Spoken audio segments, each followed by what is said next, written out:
Hello friends, it's Sarah and Tiff, bringing you Conversations in a Jar, where we pull random topics to get the conversation started.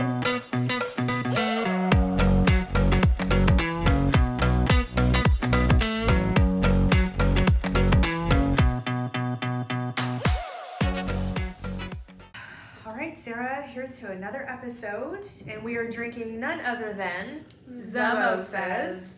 Cheers. Cheers. All right, sister, let's get it started. All right. I'm feeling sassy. Let's pull a topic. Happy Friday. Happy Friday to you. Thanks. Okay, oh God. Let's gotta get closer. I don't know. This is so Please, good. Lord, be a good one. Feels like a new one. Hey, if you have a topic you want us to put in a jar, you can email us. At conversationsinAjar@gmail.com. So do that. Yeah, please do that. We would love to hear from you guys. And check us out on YouTube. You can watch us, not just listen to us. See our God shining bless you. faces. And be kind. Okay. All right. Hold one. How to change a negative into a positive. I love this topic. Yeah, mindset. Yeah. Kind of big. It's huge. So, what's the gentleman's name, Jeffrey, that you introduced me to? Yeah. Oh. I don't know his last name, but he's on Mel Robbins. You gotta look it up. I'm gonna look it up. Because he's amazing. What a life changer that guy is. And so the reason why this topic even made it into the jar in the way that it did is because I Jeffrey struggle. Fisher. Jeffrey Fisher's. Jefferson. Sorry, Jefferson Fisher. Jefferson Fisher. Oh, Schmel. It's Jefferson Fisher, and he's so good. He's like releasing a book.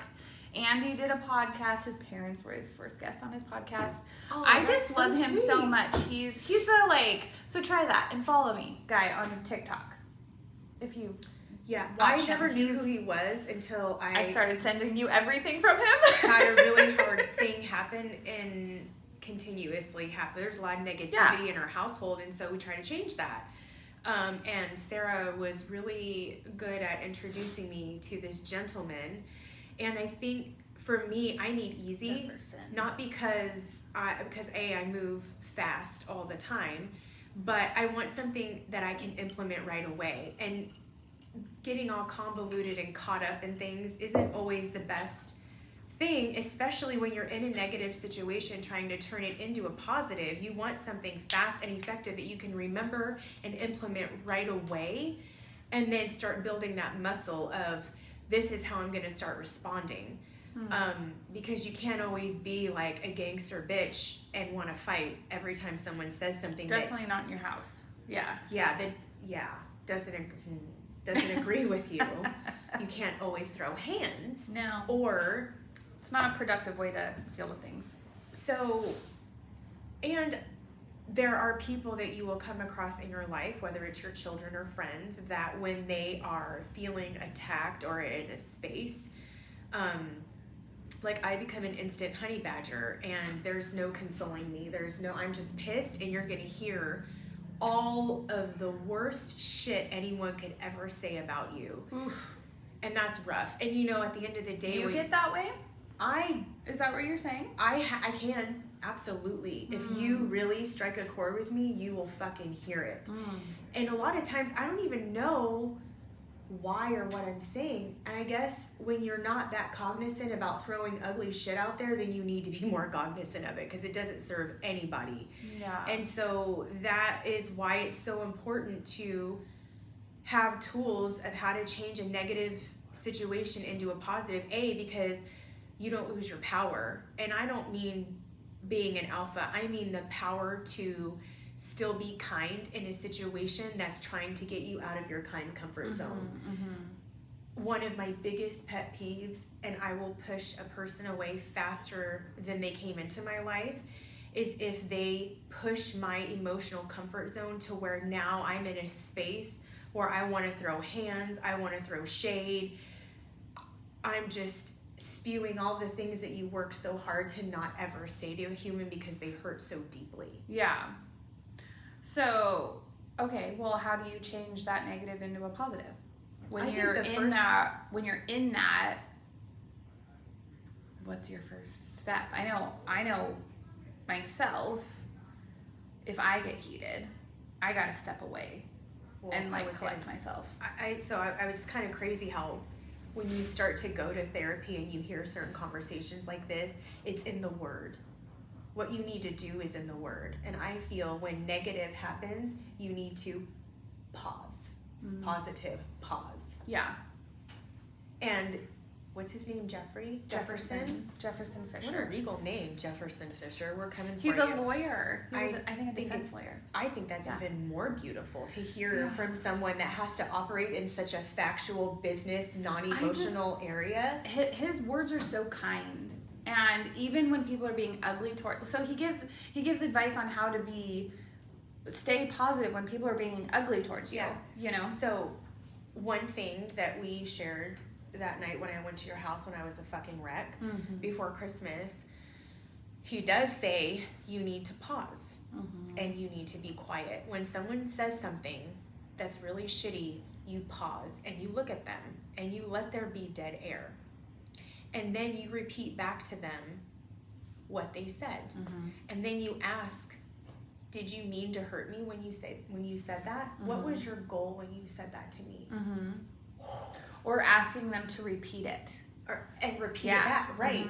I'm sorry, can you say that again? Yes, he also Something says like that that. in the Mel Robbins thing, have them repeat it back.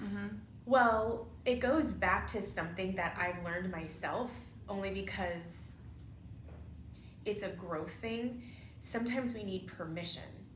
And I don't know if a societal norm has made that a normal thing to do, to question somebody. Lots of times when people are being ugly, people go into their turtle shell, or they're or like, honey badger and attack.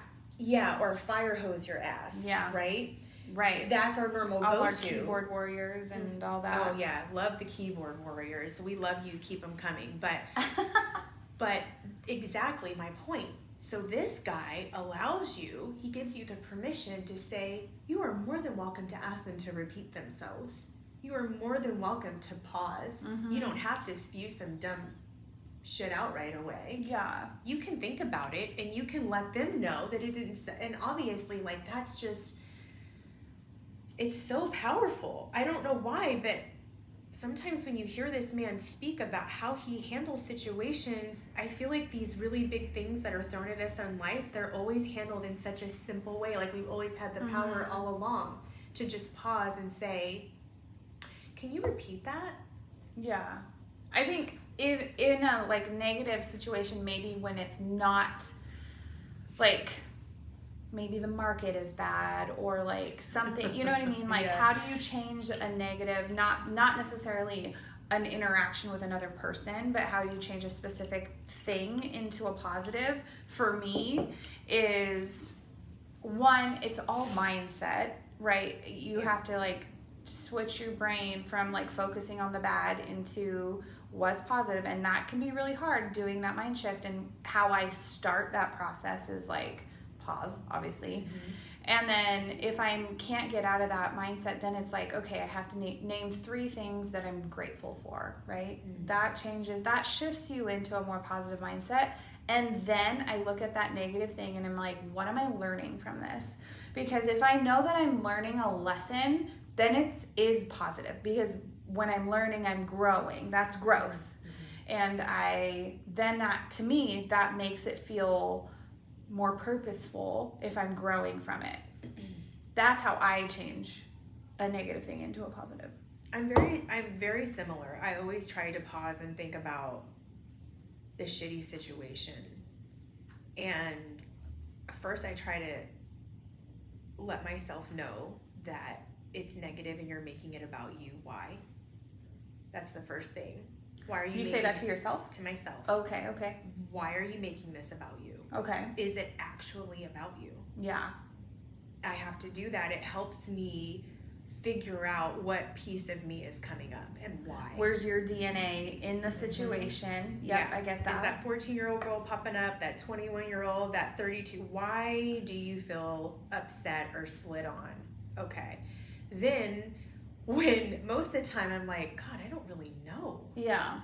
Then it kind of takes the significance of it away from me, and now I own it.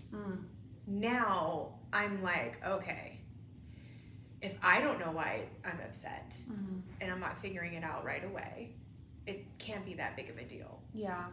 And so I take its power away first. I take my power, my negative power out of it. Then I start to figure out why. And then a lot of times along the way, a lot of like some empathy shows up for the other person. Yeah. Because what I find out is when something like that happens, there is something going on with that person. Always. It's never about you. It's never about you. And they are going through some fucking shit. And sometimes we need to be the grace. We need to show up as grace. Yeah. And that's what I call her. Tiffany, you need to be grace right now. It's my new thing. I did it in Hawaii. You need to be grace. Because there's, when you have have multiple personalities. Is that what you're telling me right now? Yeah, there's a pause. I think the pause allows you to work backwards. Yeah. And figure out why Take are you we out here? of it. Why are we getting here? And sometimes the conclusion is you're just blatantly upset because someone's not showing up. And they don't get to say that to you because they're not showing up that way. And that could just be an annoyance. But it's not really that big of a deal. Yeah. So that's when grace is like, let's just let that one go. Yeah. I think when you get to that like higher level, right, you really can't be, because you said like I feel slighted or something, like you can't even be slid on. Sure. Yeah. Someone that you just really can't disrespect an unbothered person, right? It's kind of like Jay Shetty. Like, oh my God, I know if Jay you're Shetty. coming at me with like some attitude or something, and I know I've been acting in integrity and at a high level, knowing myself, I know the issue isn't here with me. It's somewhere something you've made something like mean something about you that maybe you're interpreting something, and that can be a conversation for clarity. I would love that. And That's not a good everyone point. is open for a conversation of clarity. That is a good of figuring point. that out. But I think if they are, then that is such a magical moment too, because then all of a sudden you're growing, you're learning about each other, boundaries and all of that kind of stuff. And maybe they're discovering a little bit more about them and why that bothered them, and realizing that, you know, Sarah wouldn't do that to me. I don't know why I would think that. Well, the only reason why you get to that conclusion, according to Eckhart Tolle, is because your ego's there. If you always make it about yourself, ego is not your amigo. Yeah, it's really not, and it's such a little bitch, and it feeds off of. Yeah. It feeds off of all of the shit. Yeah. It loves shit. Yeah. It loves it so hard. And I know you coached with Rita. And Rita you Marie cannot. Mendez. Yeah, Rita Marie Hashtag. Mendez is a force. Let me tell She's you. great. You cannot get away with saying anything with her without her saying, "I'm gonna pause you right there." And then you're like, pause you right there. "Fuck, here we go. go. What did I say? And then when she's like, "You said," and then she'll ask you, "Did you hear what you said?" "Yeah, I said this, and you know, and you're my coach. I expect you to listen. Be on my side." Not what you're gonna get with Rita. No, Rita is not there to be your friend. She is there to help you grow. And then now I'm not bothered by that. No. See? Growth. Right. And if we can learn that, to me, I don't that's think it's all ever- it takes, is it's- making you're a never- negative thing into a positive is what, as long as I'm learning. And sometimes I'm like, it takes a day or two to like, the pause can be a long pause. Right? It doesn't have to be the same day or the same hour. It shouldn't be. It should be your mean, pause needs to be whatever is no. necessary. Yes, I agree with that. To me, sometimes I need 3 minutes to go calm down so I don't scream my head off, because I don't like to do that. Right? It scares my kids. I don't like to like lose my shit. And I need to come back and be ready for the conversation. Now, my husband likes to take a week. If he's having an issue, and sometimes we've got to work halfway through it in a text message, because he is an amazing writer. Josh takes longer, I would take longer. Yeah. We weren't raised like you. Yeah. And some people need longer because it takes us longer. Yeah. There's and I like- don't know that it has any on it. I think it's just who you are. Because my sister would take a long time too. I think it's just who I am. I want to talk things out. I like to do that too. I just want and I need to get it going in my brain like immediately. Yeah, but the Tiffany you get at the beginning of an argument is totally different than the Tiffany you get when I've worked through Yes. why am I bothered? And discovering your feelings around it. That's gonna take more time. And that's okay too. And we're adults now. Yeah. We don't get to show up as 20-year-old hotheads, and that doesn't Amen. serve us. And so but that girl or that guy might still be and have They're a in very there. strong presence in there. Yeah. And that's when we're talking about, like, you can't help the way that you feel. And I know you're like, but you can help the second thing that comes out of your mouth. I don't disagree with that, but I think there's that initial beginning part where you're like, I need to fucking really pause because I'm making Right. it about me, and I cannot help how fucking lit up I am. My fucking flame is blue and high, Yeah. and Yeah. I need to get it down Yeah. to where it's like not a thing anymore. I think that's where the growth is, right? If you're able to have the pause in between that first initial like big emotion, and if you have the filter, and it's a muscle. Your brain is a muscle. You gotta work it I out, was right? just gonna say that. You gotta work it out. You gotta work the gotta muscle. build up that Build the memory. muscle. That's gonna help you pause and say, this isn't about me, or whatever, right? Like whatever. It obviously it's different for every situation, but So I want to say something about this a little bit, because especially for our listeners, that why is it important, I should say, to go from a negative into a positive? Because good, yeah. I don't know that people really think about why is that so important. Is exercising that muscle of dealing, but you just are overall, you get to a space where you're seeing through a different lens. Your compassion and empathy grow immensely for everybody around you. You become more of the person that people want to be around, the person that people want to go to if that's your thing. Yeah. But it's not living in here. It's not showing up in ways that are, and it doesn't have to just be your body, it can be some of your choices that you make. Yeah. And being able to say, like, I don't want to be negative. Negative ain't cool. If I don't have to be negative, why am I wanting to be? Which brings up a lot of work that you have to do. And it's important to not live in a negative state of mind because it doesn't serve anybody. Yeah. Proving There's because levels of that. there is, but you should. I don't think it's right for me to be like, your feelings, like you need. That's not right, Sarah. You shouldn't feel that way. Yeah. That's not how you should start off anything. That's negative. That's you not giving that person the grace and the space to figure out how to get to a more positive place. And we as people and communities, and even as parents and just friends, need to exercise that more. People are, and I'll speak for me, I felt it's so important for me to stand in my power, and this is how I feel, and the fact that you don't feel that way and you don't align with me, but it came from a place of me wanting some type of control, because I surrounded myself with really negative people that weren't good for me, that I cared for, very codependent, very. And so that's why it's important to not be like, oh, you just gotta be positive. That's not the point of how to change a negative into a positive. It's because when you're able to work through the negative to get to the positive, there is a whole different world for you that feels more in alignment for your soul. Do you know what I'm saying? Totally. It reminds me a lot of Jay Shetty and What a beautiful man. His the wife monk is beautiful mindset, too. right? Yeah. That's his book, right? Monk mindset. No, it's Think Like a Monk. Think Like a Monk. It's over there. Yeah, Think Like a Monk. And that book, I think, really helped Josh.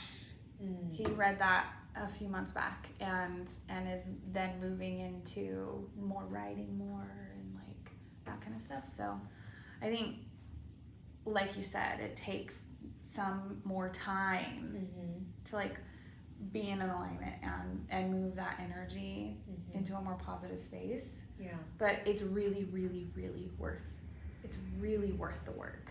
It is worth it, and when you keep working on it, I think you find that you're not having to think about it as much. You just instantly respond.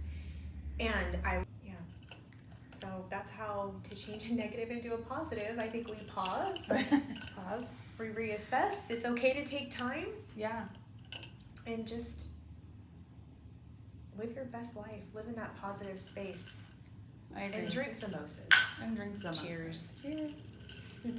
Is that it? That's it. And that's that. We need you guys to Subscribe. your asses off, okay? It helps get our page noticed and get us Updates. more followers. Then you know about updates. Right. So make sure you subscribe so you get notifications every time a new episode launches. And when a new episode launches, Sarah's going to make out with you. That's a win. That's how we get more subscribers. I whore you out. That is not how we get more subscribers. I know Josh is going to be so mad at me. My bad. Oh my